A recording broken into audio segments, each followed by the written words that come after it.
ইফতারিতে প্রায় প্রতিদিনই নিজেদের কোনো না কোনো পছন্দের খাবার তৈরি করি। আজকে ভাবলাম মেয়ের পছন্দের পোলাও আর চিকেন রান্না করা যাক। আসসালামু আলাইকুম সবাইকে রমজানের অনেক অনেক শুভেচ্ছা। রমজান মাসটাতে সারাদিন কোনো ব্যস্ততা না থাকলেও ইফতারের সময় একটু ব্যস্ততা থাকে। তাই আসরের নামাজের পরে আমি সব কিছু গুছগাছ করে নিই, সব কিছু গুছিয়ে রাখি যাতে করে ইফতারের সময় খুব তাড়াতাড়ি ইফতারটা রেডি করতে পারি। তো সব সময় নিজেদের পছন্দ মতো কিছু রান্না করে থাকি। তো আজকে ভাবলাম আমার মেয়ে যেহেতু পোলাও আর চিকেনটা খেতে একটু পছন্দ করে, তাই ওর পছন্দে আজকে পোলাও আর চিকেন রান্না করি।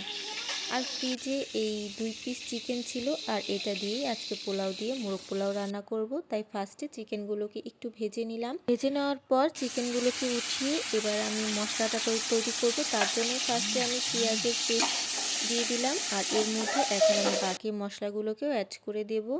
বাদাম বাটা দিয়ে দিলাম, আর এখানে আমি আদা রসুন বাটা আর ঝাল আমি একদমই অল্প ব্যবহার করব, যেহেতু বাচ্চা মানুষ ও ঝাল খেতে পছন্দ করে না, আর আমরাও তেমন একটা ঝাল খেতে পারি না, তাই ঝালটা আমি সব খাবারেই তুলনামূলক কম ব্যবহার করি। আর এখন আমি বাসায় কিছুটা বিরিয়ানি মশলা ছিল, সেই মশলাটাও অ্যাড করে দিলাম। আর এদিকে লবণ দেওয়ার কথা তো আমার একদমই মনে ছিল না, তারপরে আমি কিছুটা লবণ দিয়ে আর ভেজে রাখা চিকেনগুলোকে দিয়ে কিছু সময় রান্না করে নেব। রমজান মাসগুলোতে একটা জিনিস আমি খেয়াল করে দেখেছি, যে রোজা রেখে আমরা অনেক খাবার রান্না করলেও কখনোই কোনো খাবারে কিন্তু ঝাল অনেক বেশি বা লবণ হয়নি বা লবণ দেইনি এরকম কিছুই না।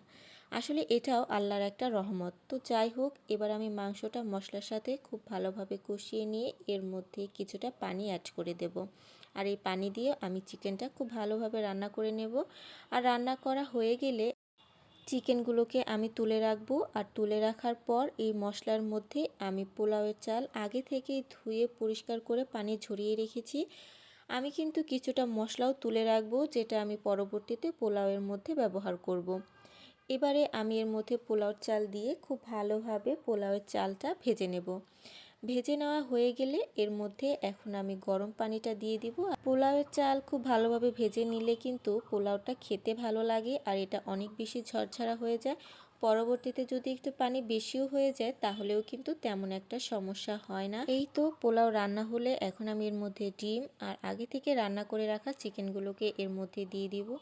একটা সময় ছিল যখন আমি পোলাও রান্না করতেই পারতাম না, তবে আলহামদুলিল্লাহ এখন আমি পোলাওটা বেশ ভালোই রান্না করতে পারি।